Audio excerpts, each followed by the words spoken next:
এটা হচ্ছে গাজীপুরে যাওয়ার বিআরটি লেন। এই বিআরটি লেনে এই যে মানুষগুলো রাস্তা পারাপার হইতেছে, এই যে একটা বাস স্টপেজ এখানে। তো এই বাস স্টপেজের এই যে লেনটা, এটা হচ্ছে বিআরটি লেন।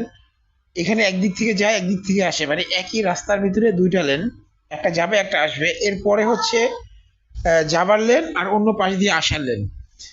তো এই বাস স্টপেজ থেকে যারা রাস্তা পার হয় এদের জন্য মানে এই রাস্তা পার হওয়াটা অনেক ডিফিকাল্ট, অনেক বিপজ্জনক।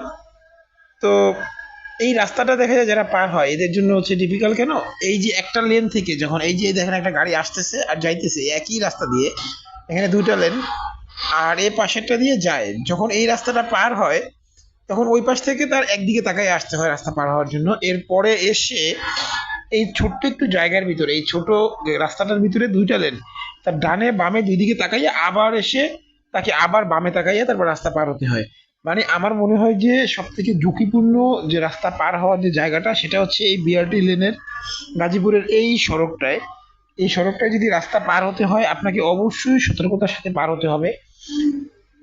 যেমন এই যে বাসগুলো আছে, এই যে বিআরটি লেনের গাড়িগুলো মোটামুটি সবসময় অনেক ফাস্ট যায়, কারণ হচ্ছে এই লেনে কোনো জ্যাম থাকে না। এই লেনের গাড়িগুলো খুব দ্রুত যায়, খুব দ্রুত, এবং এত দ্রুত যায় মানে আমি এই যে বাইক নিয়ে যাই, আমি এখন তো স্লোমো আমার করা, স্লো মোশনে ভিডিও করা, কিন্তু আমি বাইক নিয়ে গেলে আমি দেখি যে আমার মানে এই জায়গার ভিতরে প্রাইভেট কার অন্যান্য গাড়িগুলো ওভারটেক করে চলে যায়, মানে 80-90-তে চালায় এইখানে এসে গাড়িগুলো।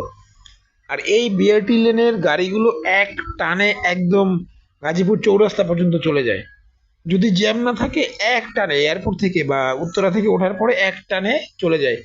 আর এই যে বাস স্টপেজটা করছে, মানে আমি বুঝি না এই বাস স্টপেজটা এই মাঝখানে করার কারণটা কি।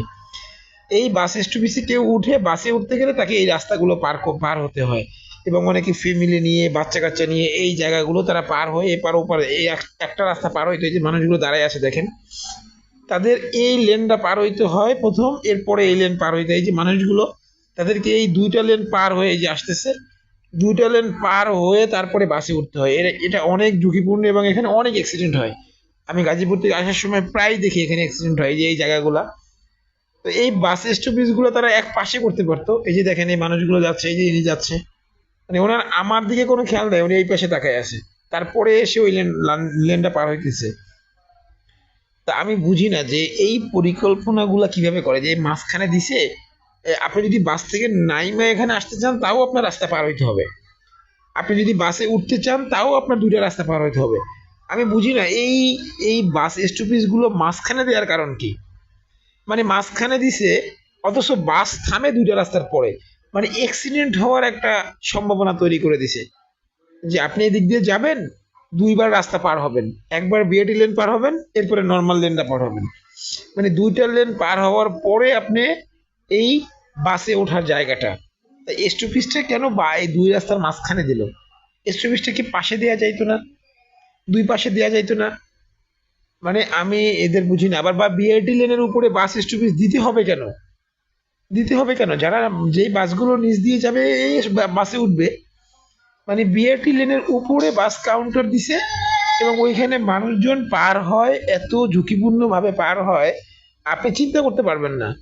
মূলত হচ্ছে আমাদের দেশে যে পরিকল্পনা করে, যারা প্ল্যান করে, এরা কি গাঁজা খাইয়া প্ল্যান করে না কি খেয়ে প্ল্যান করে এটাই বুঝি না।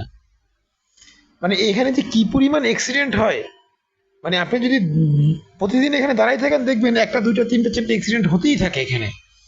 কারণ রাস্তাটা মাঝখানে হওয়ার কারণে একটা মানুষের, আপনি আমি আমি আপনাকে দেখাই, এই যে সামনে যেই বাস স্টপেজটা, আপনি দেখবেন এই নিচ দিয়ে ওঠার পরে তাকে প্রথমে বিআরটি লেনটা পার হতে হয়, তারপরে ওই লেনটা পার হয়ে তারপর তাকে বাসে উঠতে হয়, মানে দুইটা রাস্তা পার হয়ে তারপর তাকে বাসে উঠতে হয়।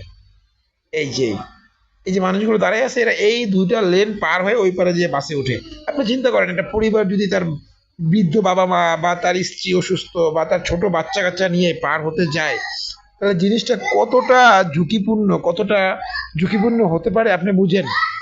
মানে প্ল্যান পরিকল্পনা যে করে, এরা কি দেখা করে, কি বুঝা করে, আমি বুঝি না এদের মাথায় কি আছে, যে একটা বাস কাউন্টার একটা বাস স্টপেজ আপনি মাঝখানে দিয়ে দিলেন, পরিবার নিয়ে একটা ব্যাগ নিয়ে বস্তা নিয়ে এটা নিয়ে ওইটা নিয়ে এবং মানে অসুস্থ মানুষ নিয়ে তারা কিভাবে দুইটা লেন পার হইয়া তারপরে বাসে উঠে, আবার এখানে বাস দাঁড়ায় স্টপেজ এটার উপরে।